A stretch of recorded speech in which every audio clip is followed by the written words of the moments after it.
I'm Ava Laura. And I'm Jessica. And this is Black Leave America podcast, where we highlight holistic wellness, travel, mental health, and self-care through traveling outside of America to reconnect and rediscover who you are. It's time for us to leave any condition that disrupts our peace. Black Women Leave America opens your eyes and explores new ways of living, but more importantly, new ways of being. Because sometimes you have to leave in order to find yourself. Hello, everyone. Welcome. This is Black Women Leave America podcast, the live edition, and we are here this week with an interview. Yay! We've been doing all these reaction videos, which I do, and you all love too.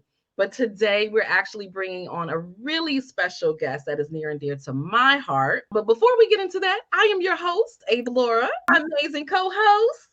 Hey, what's up, Jessica? Here. And Jessica is recovering from her Mother's Day. Can I say that? You can. Recovering. Listen, she was living her best life for Mother's Day, okay? In Vegas. I left the kids. They were like, "You're gonna leave on Mother's Day?" I said, "I absolutely am. I will see you later." But we still had two adult children with us, which it turned out they ended up being kids anyway. So next year, I'm going to take just me and my mother because they had their demands and places they wanted to go, which are not places we wanted to go. So anyway, generational difference. Yeah. We wanted to do old people stuff and they wanted to do young people stuff. It was clash. Love it. And that's the type of stuff that actually does happen when you travel as well. Right. I remember I asked a question on Facebook for my upcoming retreat. We're going to Morocco in November, my Reiki retreat. And one of the questions I asked, like, what are some of the deal breakers when you're traveling with people? And that was one of them, like that you had different interests. Of course, people being late, not tipping folks, complainers, all kinds of things. But when you're traveling with people, that's when you really get to know folks. That's facts. And there's different types of travelers. So that really is facts. When we got to the airport, they had like a whole setup for Mother's Day and all the stuff. And we were like, I was like, if I could private charter, I swear to you, I will be on a plane by myself. But anyway, sidebar. So, don't they tell you, like, especially when you're going, I know like Dubai, particular, like Qatar Airlines, like it's worth the first class, like when you're really traveling certain places, like for you, Vegas is a hop, skip, and a jump. It's not going to be worth it. But it is absolutely worth spending the money for first class or business class. It's worth it. Right. Well, who is our guest that we have today? So we're definitely going to allow her to introduce herself, but this is a longtime friend of mine, Eshanda, since the days of HU, Howard University. And so she actually lives in South Africa. She's here in the States with us now. But yeah, she's going to talk about her journey to South Africa, what brought her there, her experiences, and all the things. And really, and I can tell y'all, because she's, how she found love in South Africa. So we're going to talk about all of that. Okay, you want to introduce? Miss Eshanda Fenell. Well, that's not her married name. Look, her introduce herself. I'm calling her by her not the married name. But close enough. Okay. Our guest for today is. Yeah, I caught myself. I was like, no, wait, that's not it. Welcome, Eshanda. Thank you for coming to Black Women Leave America. How are you today? Oh, thank you, ladies. I'm good. Thank you for the welcome. You are so welcome. Please introduce yourself to our guests. Let them know who you are. Sure. Okay. Sorry. Can you hear me okay? All right. Sorry about that. So yes. Yeah, my name's it's actually, you're close. It's Eshanda Fenell-Letoaba. And so I am originally from Pennsylvania, spent a number of years in the Washington, D.C. area, and now reside in Johannesburg, South Africa. And I can just tell you, I consider myself a culture connoisseur of sorts. My first tour of Africa was in 1999, right before we turned into the new millennium. I had an experience there. And then, so I've been visiting the continent for a number of years and just have enjoyed it. I just, married. So as Ava Laura mentioned, so it's now a different relationship with the continent. Absolutely. How long have you been in South Africa now? So officially it's been 7 years total. So I started the journey back in 2016, December 2016. So 2017, I had started truly transitioning and actually living between two continents. But yeah, it's been about 7 years. And how is that? Because I mean, we can certainly talk about your time in South Africa, but how is it living between two continents? Like that sounds like a lot. Yeah. Yeah. So now, okay. So I'll tell you. So I have two different angles. So like when I went, as a single person dating at the time, it was easy enough because I was still working. So it gave me a chance to kind of wrap up my consultancy work and then, of course, transition in a way that felt a little bit more smooth. So it was fine. Every 3 months I would have to come back or every 90 days. They give us a 90-day visa as Americans. So it was fine. It was, a chance for me to get back. And if there were any in-person meetings or there was anything I needed to do on the ground, because I had not necessarily had quote unquote permission, but my work at the time was remote. So I could do what I needed to handle with my employer or my clients that were by the employer. So that worked well. I could also handle any business, in terms of like homeowner, like I was a homeowner at the time. So all of that stuff, I needed a little bit of back and forth to be able to kind of slowly kind of transition, wrap my life here. As a mom, as a mother, and happy Mother's Day to both of you. But yeah, so as a mom, it's changing a little bit because I have to really figure out if I want to be one place or the other because school starts. I have a 5-year-old now. He turned 5 last month. So he is now currently enrolled in 2 different schools, one in South Africa. Yeah. So he's got a preschool when we hit the ground in South Africa. And then, of course, when we're back here on stateside. And I'm blessed that, they are very accommodative. So that I would say is a bit more to manage because, you want to make sure that you're guiding and providing the supports for your little person. So that's been, just me trying to navigate what's the best options. And so right now he'll continue he'll stay in the States for the rest of the summer, continue his camp. And then in the fall, he'll start school because I have an in-person meeting I have to be here for, but then we'll withdraw him and he'll officially start school in January in South Africa for his age group. Yeah, that's a lot, right? How is that for you just like even just energetically, right? Like managing in 2 different. Yeah, so it's been this time around, I can't complain. I have parents that are extremely supportive. I will be going back to South Africa for next month. My son will stay with my parents for the summer. And it's actually good timing because South Africa, it's winter. So going back means like he would be going back to more cold, which we just had here in the States. So it'll give him a chance to enjoy his summer and get some grandparent time in and, and just be in a kind of this setting so he can kind of establish a little bit. I want him to have both experiences. And so I think the other part of it is like starting to think, do I want to homeschool? And if I considered homeschooling, what would that look and feel like, to make it like really beneficial to us, and not necessarily feeling like I feel like with homeschooling and the conversations that I've been having around that, not also feeling restricted even to just South Africa. I think homeschooling that flexibility for you to, basically take your child around the world and teach them life from a very practical, kind of live experience. Yeah, one of my Reiki students actually did that. She lived in Nigeria with her husband and I want to say like 2 or 3 kids. And that's what they did. They traveled around. I forgot what they call it. It's like world school or something like that, where they did that. And they're now back here in America, but she was gone for many years. When she studied Reiki with me, she was in Nigeria. Yes. Yeah. I just got it. Someone just mentioned it's like world school or world parents, something like that. So I haven't plugged into them, but there's a group and if I'll have to circle back to you all with that name, but there are definitely like a lot more options and there are a lot more parenting kind of models that actually you can, borrow from and are beneficial, are helpful in terms of like parents who are a little bit more nomadic or global in their thinking. Yeah. So what moved you to actually go outside of the country in the first place? I know you said you'd gone outside of the country before. Was that the first place or? Yeah. So my very first motivation, I want to say it was, I honestly feel like it's in us. It was in my spirit. Like I'll tell you, my very first was going, I think I was 17 and we took a trip, me and a bunch of girlfriends from here in Pennsylvania. We took a trip, just us at 17. We had one 18-year-old with us and we went to Mexico. And I knew from that trip that I wanted to see more of the world. And so that was our graduation gift to ourselves. Then it planted a seed that just kept sprouting.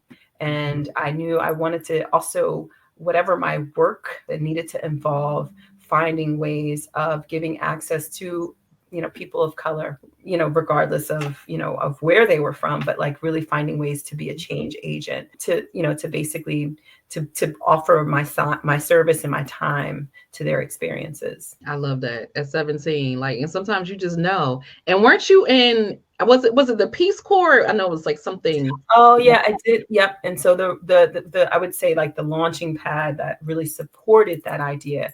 In grad school, I applied. It was called the International Foundation for Self-Help and Education. IFISH is the acronym.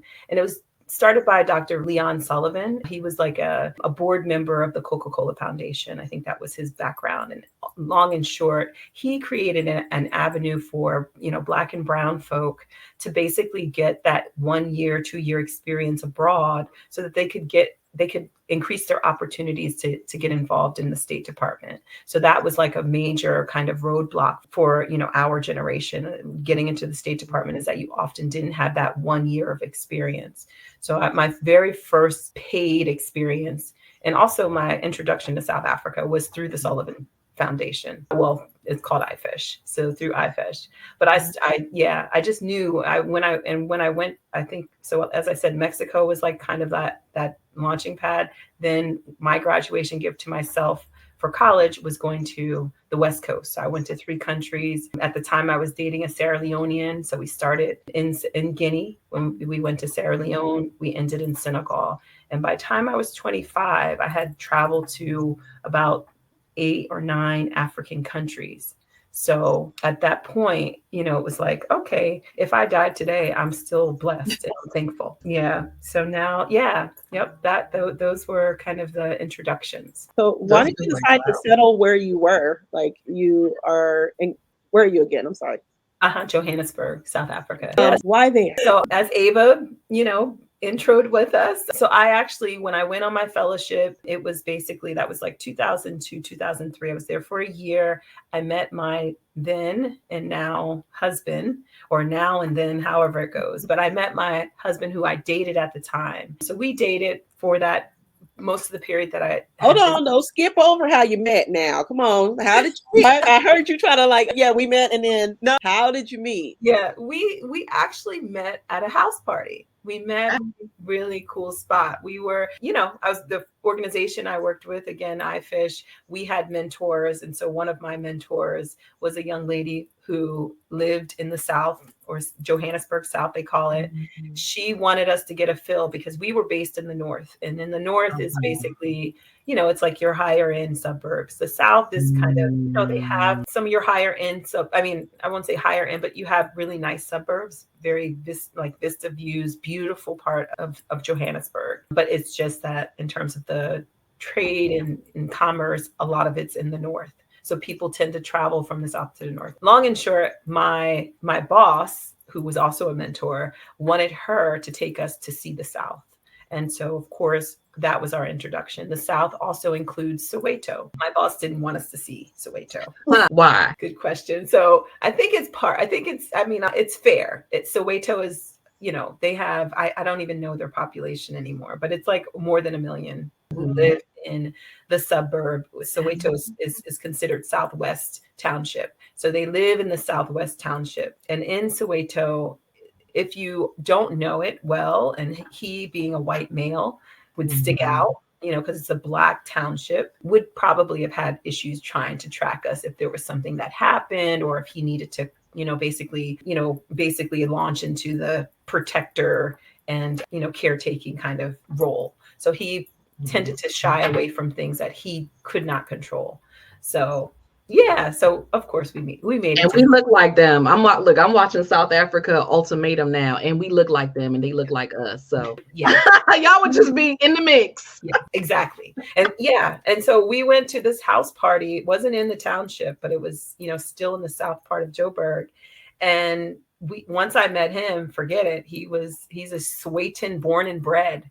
Okay. So we would have, we basically met, we ended up dating pretty much that following weekend and never stopped seeing each other. Yes. I won't say for a little bit. We parted ways for about 20 years. I was about to say it was a but yeah. Make that decision then. Like, did you know it was only going to be for that year? Or did you think or say, oh, well, maybe we can do this long distance and I'll come there or he'll come back here? Yeah. I think I did a maybe, because it was hard, and I think you want to also keep those possibilities open, at that age. I was still kind of like, let's keep this open, because I really was open, but at the same time, I was also very calculated in trying to figure out, okay, how could this financially work itself out? So for me, is as an American, we have a certain lifestyle, certain expectations. And even at 23, your lifestyle and expectations, you're very much attuned to like, okay, there's certain things that I know, certain suburbs I want to live in, and so there was a lot of like unpacking that, I think, throughout, even when we came back together, unpacking some of that, and so we did date for a couple of years, I think up until like 2006. In 2010, we like parted ways, because I felt like I didn't want to like string along a situation that was not going to deliver any. Because wasn't he ready to get married then? Like he was, he proposed. Let me tell it. He did. He proposed. Like we had a couple. Ava Laura kind of had the first seat in the movie, right? And I'm kind of like, okay, wait, catch me up. Hold on. Thanks, Jessica. Yes, because Ava knows some of the story, but yeah. No, he did. So we would have like basically rendezvous spots. So Christmas, I went to South Africa and spent the Christmas with him our first year. Then that following year, we had a rendezvous in Vietnam. We had a wedding we attended. So we did Vietnam. Then he came to the States again, and we did like Jost Van Dyke, which is in the BVI, the British Virgin Islands. So each time there was like, we were keeping a dating schedule, if that makes sense. So even though we may not have seen each other, every day or once a month or whatever, we would, communicate on phone and that type of thing, but we would also have a date to look forward to. And so when he proposed, those dates to look forward to, they basically started to, for me, it was like, wait, hold on. I have a life I'm trying to build, and I want to live in New York. I want to have these certain experiences. I want to have a career where I'm working for a US based company, but I may be serving in Africa, that type of thing. So it was really trying to get that stuff aligned. And it took a bit of calculations. So it was like, okay, like I'm not ready for marriage. So I was, very transparent and honest. I like to be honest. So at that time, I think eventually after he proposed, I was just like, I'm not there yet. So let's carry on. And so he took it. I'm sure he took it as a punch in the side, but I still appreciate him for that. Like he didn't take it personal. He just eased back, like understood. And then we carried on. Like I said, I did go back to South Africa in 2010. And he was like, I'll send for you. And I was like, okay, let's do that. Yeah. So how many women have been told that in their lives? I will send for you. What does that mean? Let's break that down. What does I'll send for you mean? It means a ticket. Get your ticket situated and you will blew it out. Yeah. I know that terminology. Yeah. So yep. And so he did. And it was like, okay, at that time I had also transitioned. I was between Pennsylvania. I think I had consulted in New York a little bit. I was working as an educator, as a teacher here in Pennsylvania, where I am currently. And then I had my work had wrapped up with the school district. So it was like, okay, I have a little bit more freedom and movement. So I was moving in the direction of DC, and I, ended up back in DC. And he was like, well, why don't you just come over and check out opportunities that could possibly be of interest to you? So I did. I went back and just kind of spent like a couple weeks. I think it was like 2 weeks, and talked to some of his network, and it still wasn't like, it's not a seller. So I was like, at that point, I was like, okay, let's wrap this up. I don't want to be stringing along a relationship that is. Listen, he tried. He did. And he stuck in there. I mean, yeah, we hear all these stories, especially on TikTok, about, guys and things like that. And, they're interested one day, not interested in that. He was like locked in, like, listen, from jump. Yeah. From the beginning, like, okay, oh, you need some time? Okay, I'm gonna give you your time. I'll be here. Right. Yeah. I mean, of course he dated and I dated, it's life. But yeah, he never got married. And so when it was time to go back in 2016, he was like, I'll send for you, I'll set your ticket up.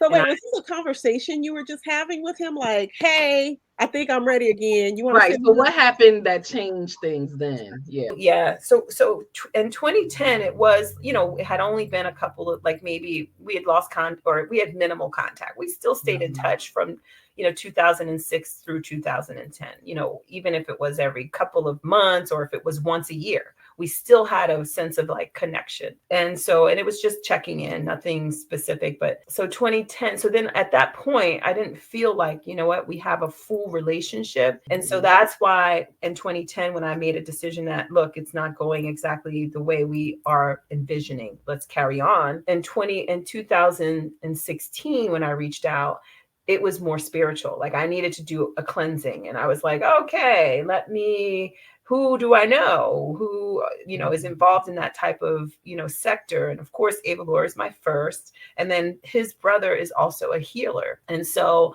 I remembered that from when I first met his brother back in 2002, 2003. And so went back to do a cleansing and get connected to his mentor. And she, set me up for what it was that, she identified as like areas that, needed just to be, to be spoken over and to be cleansed. And so I always tell people, with South Africa, it's an amazing country, but it's also a very spiritually amazing, I don't know what to call it. Like it's mysterious, but it's very miraculous. And I say that because people land in South Africa and some people just know this is like where I need to be. My spirit needs me here, if that makes sense. And I don't know if that has to do with the fact that in South Africa, because of apartheid, a lot of the spiritual traditional practices were maintained because they were forced to stay in these townships and these Bantustans. So they were able to, even though they were introduced to Christianity, etc., they still were able to have certain spiritual, kind of activity that connected to their ancestry. And they believe this deeply in terms of, their prayers and, and they have what they call Thanksgivings. Their Thanksgivings are not the same as ours, but it is like honoring your ancestors, giving thanks to your ancestors. And so they really, there's a layer, an element within their culture that is deeply spiritual. And so, yeah. Well, how does that look in terms of practice? Like, like, I know like in West Africa, like you have a good mix of Christianity and Islam. It's pretty much, 50-50, right? So how does that look in South Africa? Like, are they Christian? Are they Muslim? Do they go to church and practice, their ancestral worship too? Do they just do like, what does that look like? Yeah, good question. So they tend, for me, I think, again, going back to some of the colonial influences, they tend with their Christian principle, like their Christianity is what they lead with.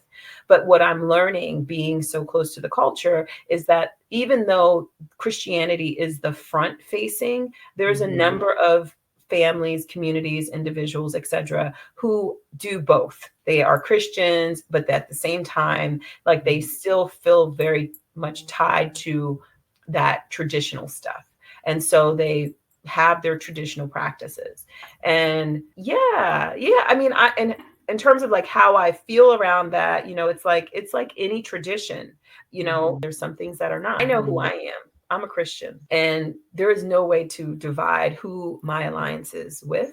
So if there are practices that don't speak directly to how I align with my spirituality, then I'm not necessarily going to, fully engage or fully kind of explore and like, I need to do this. I need to no, I have no interest. Like my interest is right here in present time. Like it's truly like, I know it's been the foundation of my everything. It's what I know. It's why I have seen the world. It's, it's my belief system. So I have to stay true to it. But I will say that, there are elements of their traditional practices that are still somewhat given that, they're demonized or, looked at, and there's definitely a lot more positivity that's evolved over the years in terms of people learning to embrace it. But there are, within the country who are like, they don't want to be associated with the traditional practice. I can see that. What are some of the things that are demonized? Like even here now, like, I don't know if you saw it, but it was like the whole thing on social media where somebody was saying that yoga was demonic, right? You see these things kind of like periodically pop up. And then at another time, it was about sage, right? And the problems with sage and cleansing. So they're demonized in terms of the things that they practice. So it's another good question, Ava. I honestly feel like what I tend to hear and see that get a frown is just the fact that, within that traditional practice, it's usually a healer who identifies and makes a recommendation. Because that healer does that piece or body of work, there may not be individuals who believe what they come up with as a solution is the recommended solution. And there have been in the past unfortunate situations where, they may have gotten a little bit of a license to demonize. So, in the 2000s, when I was there, that's where your traditional healers, especially the ones who were, a little bit more rogue, who were not probably practicing healthy traditional healing practice, And so I would say that's real. That's some real stuff, And so the positive, this is what I was going to get to, is that there is a healers, like a National Healers Association or, a Spiritual Healers Association of South Africa. That helps to give a bit more parameters. And I think it also helps, guide or address those who are a bit more rogue and a bit more in the darker elements of practice, if that makes sense. And that's and of course, with spiritual healing, it's the same with, most things in life. You have your positive and your negative. You have your healers of light and your healers of darkness. And some healers will take that wrong path. They will go towards the dark. And it's weird because I forgot about that. But when you said it, I'm like, oh my God, I remember that. Like yes, that was the thing. Yep.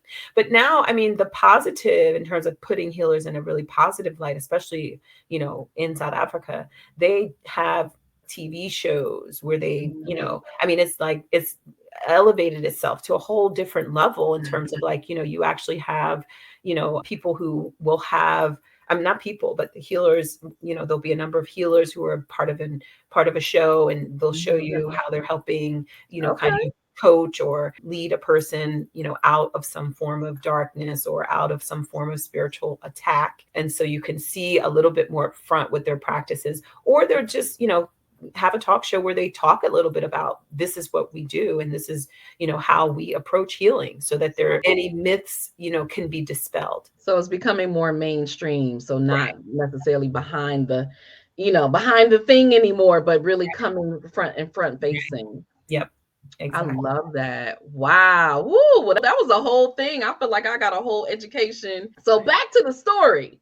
Okay. So needed that cleansing, went for that. What happened? So we talked immediately about family and what we wanted. I had also not been married at the time, at all, and was single. He was single, and we talked about what we wanted, and so I think the first trip, as I said, I went early in 2017, stayed for maybe 3 weeks, made a U-turn, and then came back to the States, but then ended up going back in like May, because we had already agreed that, look, if it feels right, let me come back. So I went back, and that just then kind of helped seal the deal that we were going to really move in the direction of like, let's get married. So I went back with my laundry list of like questions that I needed to ask, just at least do my homework a little bit. You can never ask enough questions. So we ticked through those. We had taken a long trip. There's an event in Swaziland called Bushfire. Bushfire is a pretty, it's a pretty decent festival. They have it annually. So on that long drive to Swaziland, I went through my list of questions. Whatever I didn't finish on the route there, I finished on the route home. Y'all hear this, ladies? About everything too. Like, let's talk about finance. Let's talk about how many kids you want. Let's talk about where we're going to live. Let's talk about our vision for what we want in terms of like what we're trying to create. But talked about, most things that you want to at least try to anchor a little bit so that you're not just, fully just, stepping in blindsided. And talked about, just even past relationships, like what worked, what didn't work, what are we trying to work with going forward. Talked through a lot of that. And then I knew at that point that I was going to probably transition. So it was like, okay, let me start packing up this life. So I came back to the States. I had a furniture sale because I had a few things that I had, needed to get rid of that was in storage, living in DC. But anyway, so had a big sale, clothing, furniture, anything that I owned for the most part. And I just, decluttered and just got rid of weight. And then basically moved from the DC area back to Pennsylvania to be here in the Lehigh Valley where my parents are, basically closer to home to prepare for the transition. I think I was here for like a month and, any decluttering I had to do in Pennsylvania, I did a little bit here. And then basically prepared to go to South Africa and started my, I think November, December, I think 2017 is when I went back to South Africa to live. And you had a house here, right, in Pennsylvania. So because I think a lot of times we feel like we have to have everything wrapped up. So you still had a home here. You were renting it out, right? That's right. Yep. I had a home. I had been renting it for about 10 years. So it was like, okay, I have a tenant. So, continued with my tenant. I basically wrapped up the, kind of landlord role, I'm going to say 2 years ago, 2023? So 2020, just after the pandemic, 2021, I think it was, 2022, I think it was. Yeah. And it was mainly, this, just similar things that, come up with being a landlord. It's like there were home fixes and things that I would have had to invest in. And I also was just tired. I was a new mom. And so for me to try to juggle, if I was going to, renovate and how I was going to manage the renovation and living, between two countries, it wasn't realistic. So it was easier for me to sell the property. I mean, of course, I'm still like, oh, I should have kept it. I should have rented it. I still feel that way. Okay. I kept my first home. Yeah, it's a hard one. But, it was, timing, it forms us in so many ways. So the timing, it was just like, you know what, it's time to sell. Let me sell. So I sold and recently bought a property in South Africa. I feel a little bit better about that, not just being without a home. I think my parents want me to also have my own home in their own way too. So yeah. So your own home outside of your marriage home. Yes. Yes, that's what I'm talking about. Yep. Why did you make the decision to go back and forth instead of just staying strictly in South Africa? Yep. So there's a couple things, I would say maybe 2, 3 that have influenced my back and forth. So I was there during the pandemic, throughout the pandemic, had not been home for 3 years. So it was time to come home because my mother was not, of course, she was politely not having it. So once we were able to fly again, it was, both myself and my son. So we came back to spend a little time with my parents. They're also, they're not that they're older, aging, but they're going through things. Yeah. Your parents get older, there are more health concerns.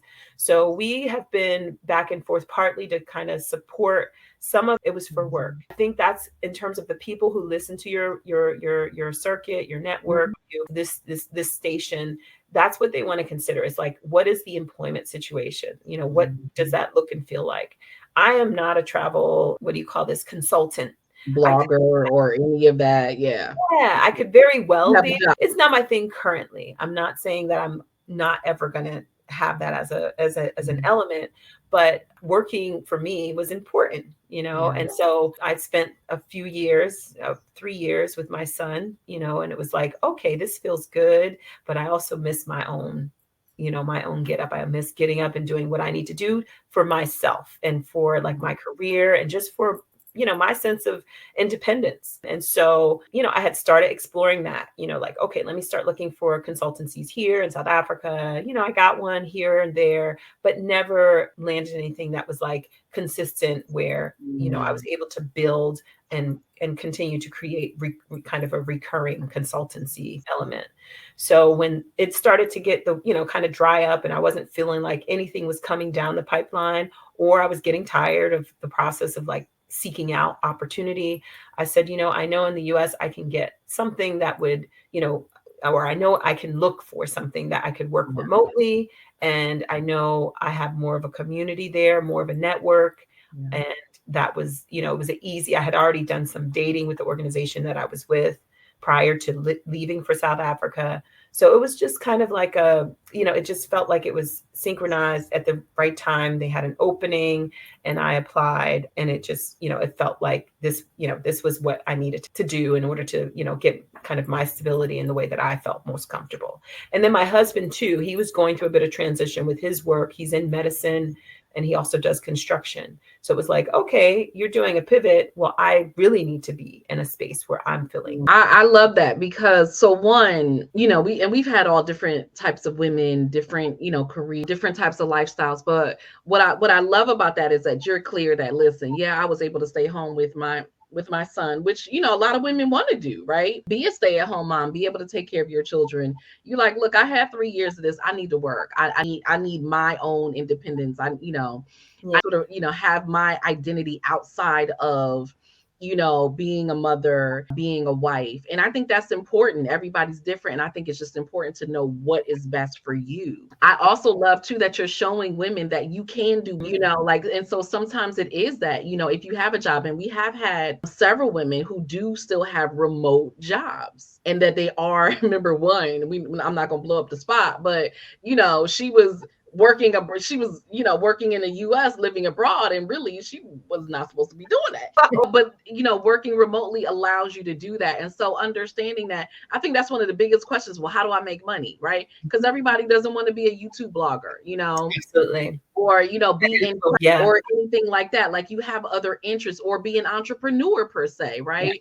So if you have a job, how can you do that? So for you, it is the going back and forth around meetings and things like that, which I think is good to show other women that is a possibility that can be done. Absolutely. And I think it's giving me the space that I need to create what it is that I want. So, the idea for me is like, okay, well, we are looking at maybe doing some groups from Pennsylvania, they want to go into South Africa. I'm happy to curate and create something for them, or, set them up so that they are able to have an experience. I've done a group tour before, but in terms of like, if I want to make that my practice, not sure I'm there. And then I'm looking at the real estate options, like, looking at property investments, not just property, but land investments. How can I create that space and also curate that space for people who do come and they want to buy a beachfront property or build a beachfront property. So that's kind of where I am with my network,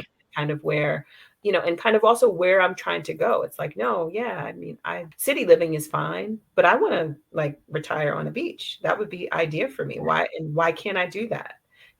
So that's where my time and energy is, in terms of like where, if I have any extra space or any extra, kind of thought space, that's where my thinking is. Like, what can I do to get this off the ground? And so, and then also, and at the same time, not limiting, like, the investment in Johannesburg was something that it was like, what, the time is right, the property price is right.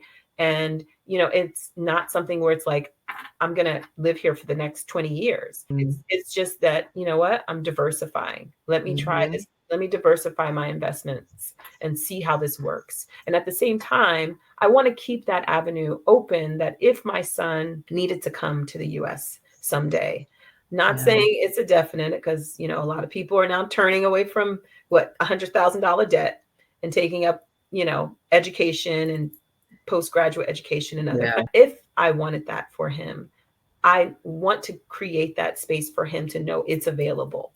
His Yeah. world is not just centered in one space. And I just think that goes into like who I am. Like I am a global spirit. I've always been, interested in the world. There's never been a point or a time where I have felt I needed to restrict myself or restrict my movement. And I know the world is our oyster. I know from having traveled probably at a young age, I think it's so essential that people love meeting other people, period. American, you can be African, but people want to genuinely get to know other parts of the world. And sometimes you being that ambassador in that country, meaning like you being that representative, is an opportunity for you to have an exchange and have an engagement that gives the other person the ability to just get a window into what life is like, and vice versa. You get a window by having an experience with them. So I feel extremely like blessed and, and just, thankful, that I've had by far way more positive experiences than I've experienced negativity. There's always that negative, like, oh, you got to be careful, or, oh, do this, or you can't do this. And I'm like, but that's definitely not my North Star. That's definitely not what I know. Maybe not a North Star, but it's definitely not what I know. My experiences, upon experiences have led me to be kind of that global citizen, that global, kind of navigator of sorts. So that global citizens. Yeah. I mean, speaking of that, like, and we, Jessica and I were going to talk about this, but what do you think about Americans now, the whole shift of getting like, dual passports, like, having our American passport and then having, another country passport. What do you think about that? You want to get political about it? Like, this seems to be the trend now. Like, we're like, yeah. America. I'm going to keep it light. I will say, why not? Why not? I think, our ancestors have paid that price. So I know Benin, I just got an alert on one of my groups that Benin has opened the whole idea that you can apply for citizenship in Benin if you have some type of DNA representation. So I'm totally like, yeah, that is a possibility. I think unfortunately, the American dream, and I was thinking about this before I got on with you, ladies, the American dream is not quite the dream that it used to be. I feel like a lot of what we know now is like, is this a farce? Like, are you telling me I got to go to work every day and like a mule years when I retire and I'm bent over, I can't like enjoy myself because I've been working to like really create something that I really truly don't have full access to, and a part of that story or narrative that you're selling, I'm not getting my house and white picket fence, and if I'm getting it, it's like I'm feeling like truly like a mule, so it's like, how do we continue to sell that? I think the generation or the millennials who are like, I'm not working at a job for 30 years is a wake-up call. It's a wake-up call. The time is up. Like, basically what you sold is no longer sellable.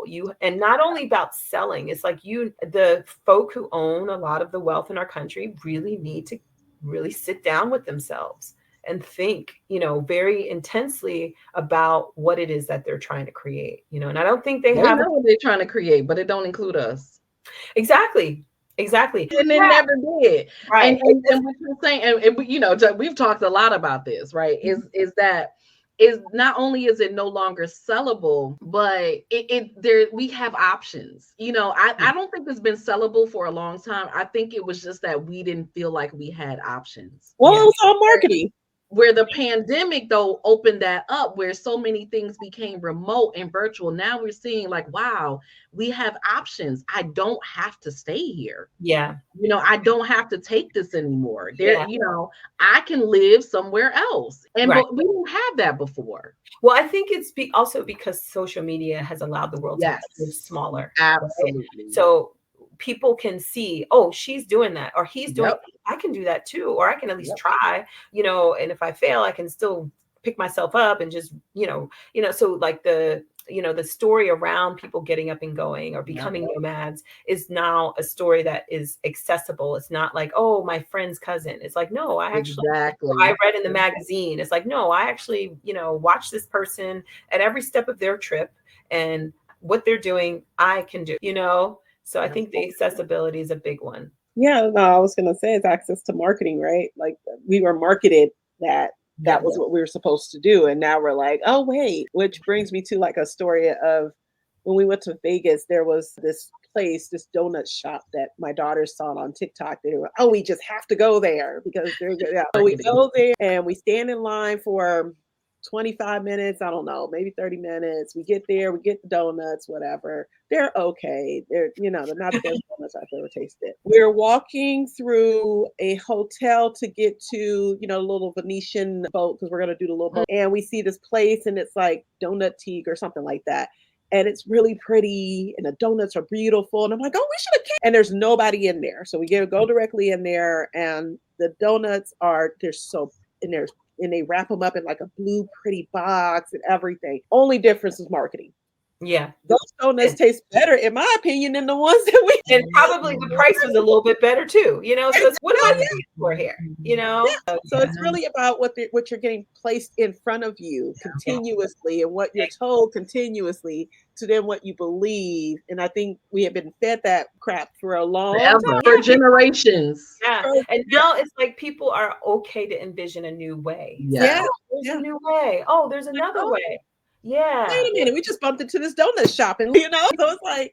Yep. And you know what, for me, another part of it is like, what's very telling of that is even now the situation in Israel or in Gaza. It's to me, it epitomizes exactly what we've been sold this narrative.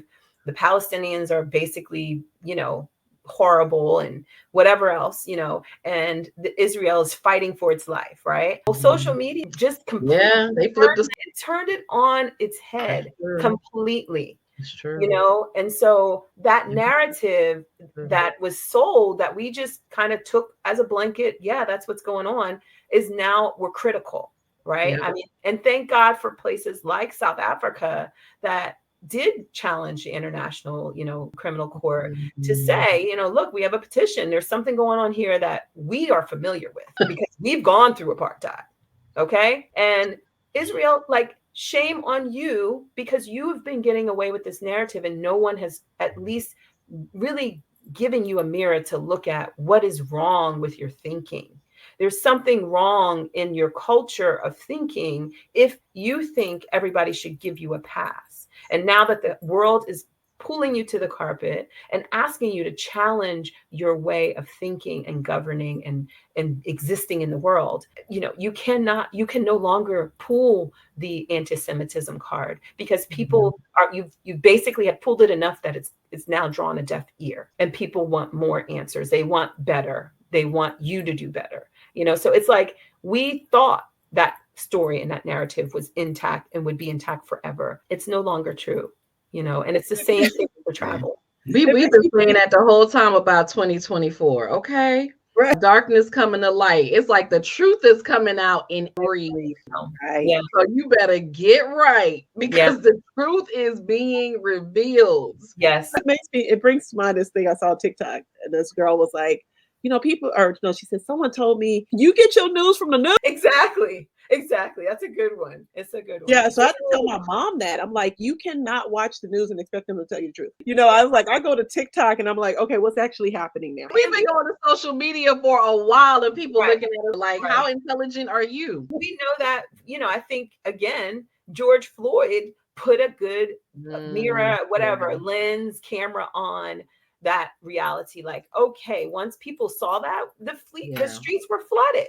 The streets around America and around the world were flooded because this is exactly what people are talking about. So there's no longer this ability to basically minimize the broadcast. The broadcast now is the people are the news reporters and you cannot discredit what's truth to a person. They, especially when they see it with their own eyes. It's like, I just saw them. They just beat them. Yeah. I didn't make that up. I'm not being a dramatic Black woman. I actually recorded it. Here it is. You don't even have to ask me. I'll just show you on the film. So yeah, we're just in a different conscious space. Sure. And I think it's also very intimidating to the status quo that you have people who think and people who have the ability to make truth from what they're given, right? We're no longer, we can make truth. We don't need you to now spoon feed it to us. Yeah. We never did. I mean, in terms of like, our ancestors, we are here again, as an expression of our ancestors. And it's because our ancestors have been doing the whole truth telling for years upon years, for eons, whatever, for so long that this now is in our spirit. We can't divide ourselves from it because it's truth for us it means something. It's like, it is power. Truth is power. It's truly like we can see it and understand it and navigate it because of that. We know it. We know beyond the shadow of a doubt that truth is important. Okay, I have one last question and then we'll wrap up. When you came, well, I don't want to say you came, I'm going to say it the way because I'm interpreting from the outside. Yeah. When you came back to your husband, was he like, oh, finally, you ready now? And then was he like, I want to hear his reaction of like, it's been 20 years in the making. Yeah, I was waiting for you. He was living his life too. Thank you, Jessica. He was very much living his life. He wasn't like, oh, Eshanda, where have you been all this time? He was just like taking it all in. Oops, did I lose you? Yeah, he was totally just taking it all in. It was just a breath of air, like, okay, she's here. So let's see how this goes. Okay, you want to marry? Okay, me too. Let's talk about that. So he was very chill. He's real smooth, he's a very chill person. Yeah. So I'm sure we're going to get this question. And, for those of you watching, thank you all for watching. We appreciate your questions and your comments and your love and all the feedback and all the things. I'm sure we're going to get, how is it like when you're here and you're away from your husband? Like, how does that work?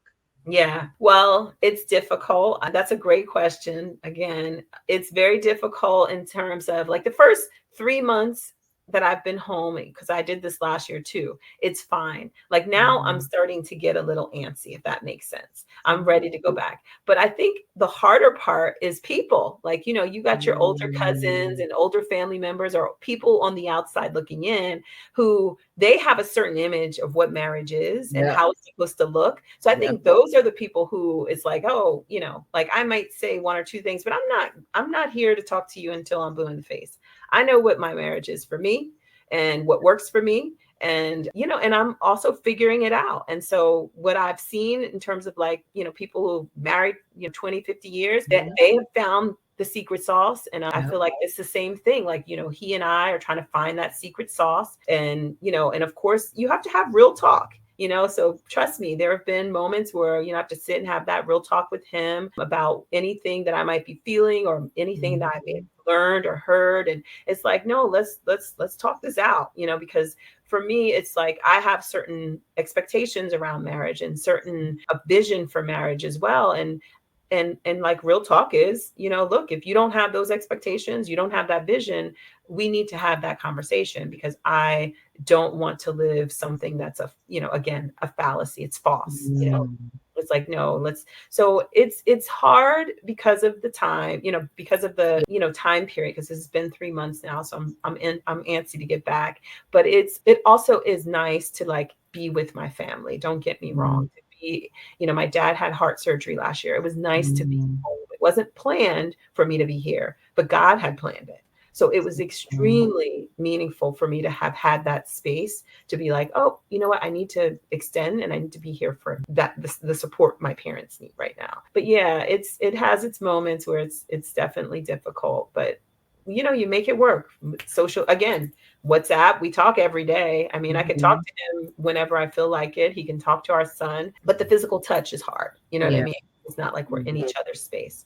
So managing that, I'm managing that. We are managing that and learning how to manage it. No, I appreciate that. And I think that again, that's what, women, watching this really need to hear, women who are considering, really making this move, right. And going whatever country or wherever even if it's a different state, right. Like however that works, because distance is distance, so whatever that looks like what are the things that you have now that you want to keep? What are the things that you have now that you want to change? And what is that going to look like? How will that fit into wherever it is that you're trying to go? Yeah. And I appreciate your honesty and I appreciate you sharing that. Like, it's not perfect. Like, I'm getting this, I'm getting that, but I'm also having to give up this, as well. And that's the reality. Yeah. And for you right now, it's worth it. And at some point, it may not be worth it anymore. You're like, I don't want to do this anymore. But for right now, it's working out. And I think that's really what's important, ladies watching this, is that find what works for you, you know, take risks, and it might look different from other, and that's okay. Yep. Or like it can look however it looks at this point. Yep. Give yourself permission. The world truly is our oyster, and we've paid for this. Like our ancestors paid for this. So we need to take it in and make the most of it. Ooh, I say on that note, I think we can end. I mean, that is facts. But listen, we have more than paid for this, okay? Yeah. So take full advantage. Thank you so much, Eshanda. I appreciate you. I appreciate your energy, your story, your truth. Ladies watching, again, questions, comments, feedback, let us know. We will respond. Go ahead, like, subscribe, share this out. You know, make sure, you know, you support us in any way that you see fit. And Jessica, any final words? No, not at all. Thank you guys so much for watching Black Women Leave America. This interview edition, which we haven't done an interview in such a while. Thank you for being our return back to interviews. I was telling somebody, I was like, yeah, we've been doing reaction because they watch all the reaction and they're not watching the interviews as much. And they're like, but then you start with interviews. And I was like, yeah. Yeah. Thank you too. Thank you, ladies, too. I appreciate it. It was good. I enjoyed the chat. And people should feel free to reach out if they have questions or what have you. I'm on LinkedIn. I'm on, you know, pretty much all over where people share your contact information for those who are interested. Yep. So on LinkedIn, I'm on as Eshanda Fenell-Letoaba, which is Letoaba. I'm also on, I'm typically up there. Oh, I'm up there as Akila Funk, Funk. So you can find me there. And then as far as business, you know, if we have another future interview, I can share more business kind of ideas and material, I should say. So listen, because the whole investing in real estate in South Africa, yeah, we might want to go back to that. Yeah. If y'all want to hear more of that, let us know, because I'm intrigued by that. Yep. Sounds good. Awesome. Well, thank you all. We will see you next time. Until then,